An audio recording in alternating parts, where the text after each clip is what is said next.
Hello, I'm Eddy Blanco from Blanco Realty. And I'm Stephanie Heron with Blanco Realty. Today we're going to go over the selling process. And since we've both done these transactions, Stephanie's should be an expert, right? I wouldn't say an expert, but I know a little more about this process than the buying process. All right, so let's go through from the beginning, from when you, well, before we start this, I feel we should pick up where we left off on our last video when we went over the buying process. Yes. We had a little story about your cousin, so let's get an update on how that's going. So let's pick back up before you told, because I know what happened the last time he looked. So he put an offer in, and he finally went over asking price, right? Finally, yes. Still didn't get it. How did he take that? Well, first off, how did you get him to finally go over asking price? We talked about it, and I told him, look, right now the way the market is, you're gonna have to go a little over if you are really, truly wanting to get a house. So we talked about it a little. He kind of finally agreed, a little begrudgingly. first time home buyer, but he did. We went. I think this time we went 20 over. Okay. So he was pretty. I'm sure he was feeling confident, like he was going to get it, right? He was. Okay. And then when I called him and told him, guess what? He said no, and I was like, yeah, we didn't get it again. So he was again disappointed. Actually, he's really put it on the back burner this time. So did he just say, I'm disappointed, but I understand? Or? Well, no, and he understood. He just, like I said, I think he was a little more disappointed than all the other times because this time he finally decided to go over, and quite a bit Get over. to the I'm done part. Where He did it again. I'm done. And he not only told you he's done, The loan officer. he also told the loan officer, I'm done. So, and at that point, the loan officer reaches out and says, what is your cousin talking about? So I explained to her that he was very disappointed in the whole process, and that he was done. Actually, it's funny because he sent me a picture of like an RV camper, and he says, I'm going to go for this. He's And getting I more told him, realistic. do what you got to do. Okay, so, but good news is, he's back now, right? No, that was the last one. Oh, so he's still done. Yeah, he's still done. Ah, okay. But I have a feeling he'll be back. He'll be back. He'll be He back. just needed time to kind of process everything and I guess get his legs back under him. We'll keep you updated. We will keep you Okay. updated. All right. So the selling process. Let's start from when you first got the phone call, First phone call. and then just take us all the way to the closing, as much as you can remember, and I'll fill in the Okay. gaps when you're done. Okay. Much If as I can need to. remember. If I need to. Yeah. So, first thing the agent's going to want to do, which would be Eddy or myself, would be to actually meet the client, look at the home, do a comparative market analysis to see what all the other homes in the area have recently sold for, so that we kind of get a good idea of what we want to list for, so that it's not crazy over what that area is selling for. We would make sure that all the listing contracts are signed, and that entails whether we're going to be able to put a sign out front. So that one I do remember. Some owners do want the sign out, and there are reasons where you wouldn't want it out. This was one of the reasons she didn't initially want it out. Yes, initially she did not want it out. We did kind of talk a little bit, and she understood that with all the marketing that we were doing anyways with the social media and on the MLS, she still probably wasn't going to get the offers that she wanted, because she wanted to sell pretty quickly. So she didn't finally agree for us to put the sign up.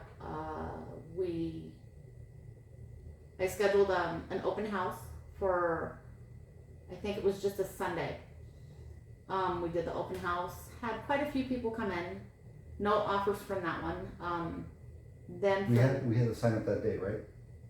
Did we have to sign up? Yes, we did. Okay, all right. Yes, we did. That day it was so windy that I actually had to keep going out and fixing the sign because it was just crazy windy out there. I think later that evening was when we got the first offer, and they didn't even come to the open house. They saw the sign, or they saw it in the MLS. I think their agent Right, saw it right. and kind of went through it and whatever, and we were really excited about that. But then after a while, I think it was the next day, they said no, they decided it wasn't big enough. So that was a hard call to make. Right. To the seller, saying they pulled. She was really upset. I think we got the second offer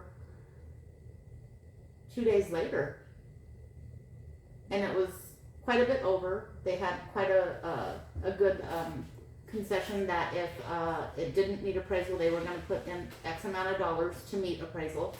Right. Don't really think they had any other big things. They just wanted like the garbage and whatnot taken out, which we did. We made sure all that was gone. Okay, so we get under contract. We found a buyer. Your seller accepted the buyer, and at that point, we already know the buying process. What's the next step for your seller? See if you remember. Seller. Next step would be Or the first initial step once she accepts the offer. I mean, obviously the step would be we get the offer, send it to her to look over. She accepts it. She signs. sends it back. We send it back as to the other agent as well. Everything's going smoothly. Then they set up inspection. We open escrow first. Yes. We open escrow. So we send it to the title company. They look everything over, and then at that point, they make sure everything's signed the right way, and then it's back on the realtors.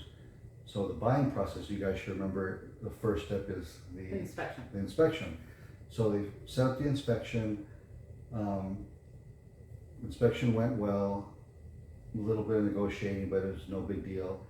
After the inspection, I'm sorry, we did skip. We're going to the buying. Let's try to forget about the buying side. We're on sellers today. What is the seller's first step after they sign the agreement? It gets sent to title. We have open escrow. What forms does the seller need to give to the buyer? If it was built before, what is it? 1978. There you go.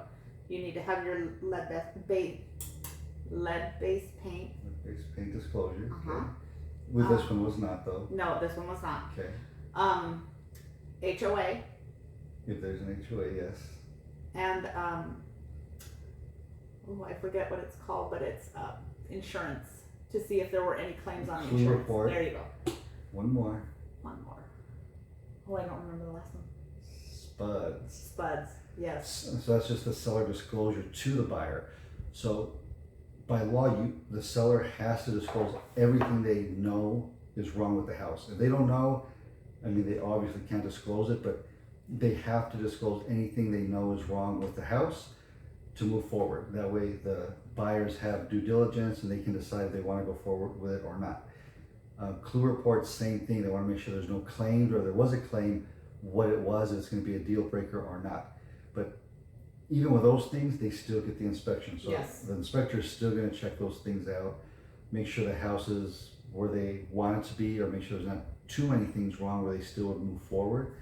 So they got the appraisal done, they got the inspection done, and then the appraiser. After the appraisal, we want to make sure that it appraises for at least the listing price. If it doesn't, then it's a negotiation with the buyer and seller to see if the seller wants to bring the price down, or if they just want to be firm and say, hey, buyer need to come up with more money on top. That's up to negotiation.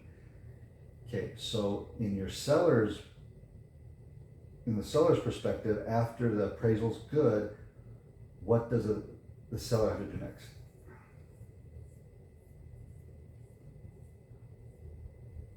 I don't remember. So it's kind of easier being the seller. You don't really have to do much. In this case, we never even met the seller in person. She was out of state. We did everything over e-sign and the phone. So this particular client, Stephanie went above and beyond. So she got the storage unit for the client. She got the movers for the client. She got the cleaner for the client. So, And I even had somebody come out and clean the pool. yeah, so she was present for all of that. It was quite, I don't want to say a difficult seller, but very Time consuming. time consuming, and she's very Particular. She's very particular, yes. Very particular. Very particular. So we went above and beyond on this one.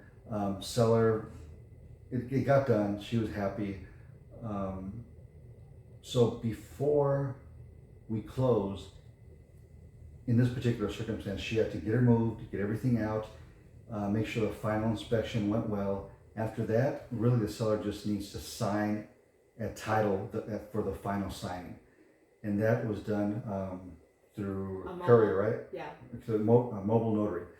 So really, so you want to sell the house, step one, get a real estate agent. If you try to do this for sale by owner thing, you're gonna miss out on a lot of money, because usually somebody who wants to buy a house, they're gonna either look on Zillow, look on realtor.com, or they're gonna get a real estate agent if they're smart, and the real estate agent's gonna open up the whole MLS and see everything that's on the market. What they're not gonna see is That for sale by owner. for sale by owners, unless they're driving through the neighborhood, which your neighbors probably already have a house, so unless they know somebody, it's really not going to attract a buyer. So definitely get a real estate agent. They usually can get you more money for it than you were planning on selling it for anyways. So put it on the market, get it listed, find a great real estate agent like one of us. Make sure it has a lot of publicity. People know about it. Once you get under contract with the seller is going to find the buyer they like the offer. Great, get under contract, get into escrow, go ahead and disclose anything they know of the property that's wrong, the spuds, the clue report, any insurance claims, or a clean report saying there was no claims on the property. What was the third one? HOA. They have to disclose the fees for the HOA and any other fees associated with the house or association. Anything I'm missing? I think you got it all.